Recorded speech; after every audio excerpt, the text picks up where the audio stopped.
Hello friends, welcome back to my channel ginger and garlic. সকলকে স্বাগত জানাই আমার চ্যানেলে। দেখতেই পাচ্ছ লাল লাল ঝোল, আর এটা কিন্তু চিকেনের একটা নতুন রেসিপি।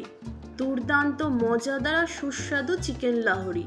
আর এই রকম চিকেন রেসিপি যদি বাড়িতে বানানো যায় তাহলে আর কোনো কিছুই না, সকলেই খুব চেটেপুটে খাবে। আমি একটা কড়াই নিয়ে নিয়েছি। এই কড়াইয়ের মধ্যে সমস্ত চিকেনগুলোকে দিয়ে দিচ্ছি। খুব তাড়াতাড়ি হয়ে যায়, খুব সহজে হয়ে যায়, কোনো রকমের এক্সট্রা কোনো কিছু মশলা কষানোর কোনো দরকার পড়ে না। তো আমি এর মধ্যে সমস্ত চিকেন নিয়ে নিয়েছি।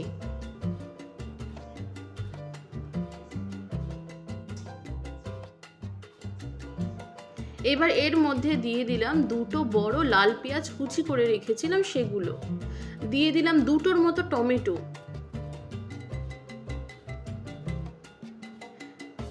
চারটে চেরা কাঁচা লঙ্কা, এখানে আছে আদা রসুন আর কাঁচা লঙ্কা বাটা। আমি প্রায় 2 থেকে 3 টেবিল চামচের মতো দিয়েছি। দিয়ে দিলাম 1 চা চামচের মতো হলুদের গুঁড়ো, 1 চামচের মতো লঙ্কার গুঁড়ো, এখানে দিয়ে দিলাম জিরের গুঁড়ো প্রায় 2 চামচের মতো, এখানে দিয়ে দিলাম গরম মশলার গুঁড়ো 1 চামচের মতো, আর দিয়ে দিলাম গোলমরিচের গুঁড়ো।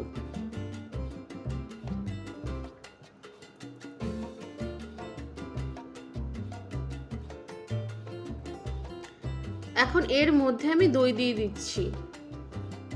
প্রায় আমি 3 থেকে 4 চামচের মতো দই দিয়েছি। দিয়ে দিলাম সরষের তেল,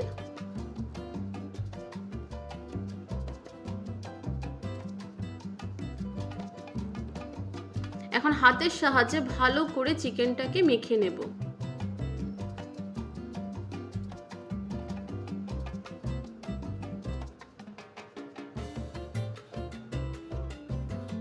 চিকেন একটু ভালো করে মেখে নিলে মশলাগুলো প্রত্যেকটা কোণায় ঢুকবে আর খেতেও ভালো লাগবে।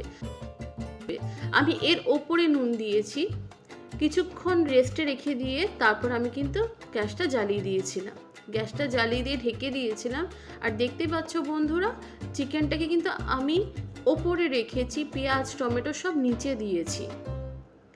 তো যখন আঁচ পড়বে তখন পেঁয়াজ আর টমেটোটা নরম হয়ে যাবে আর ওপরে চিকেনটা থাকবে।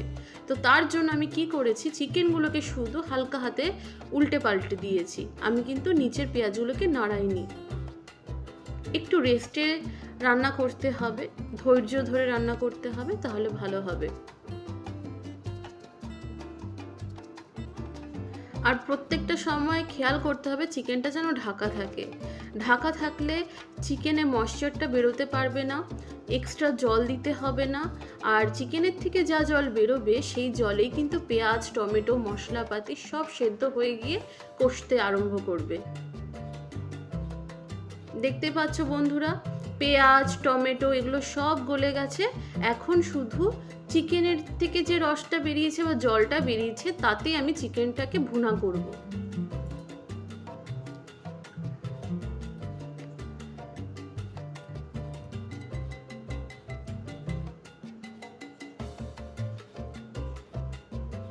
দেখতেই পাচ্ছ চিকেনের কালারটা কিন্তু খুব সুন্দর এসেছে। আমি একটুও জল ব্যবহার করিনি, শুধুমাত্র হালকা আছে আমি চিকেনটাকে রান্না করছি।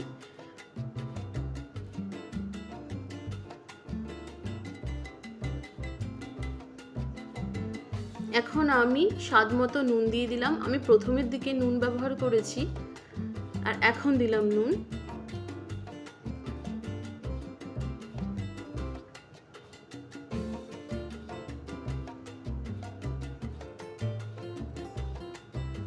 চিকেন সেদ্ধ হয়ে গেছে।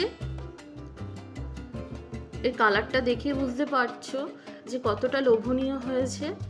তো বন্ধুরা, আমার যদি এই রকম রেসিপি যদি ভালো লেগে থাকে তাহলে অবশ্যই বলবো একটা লাইক কমেন্ট শেয়ার আর একটা সাবস্ক্রাইব করে দিতে।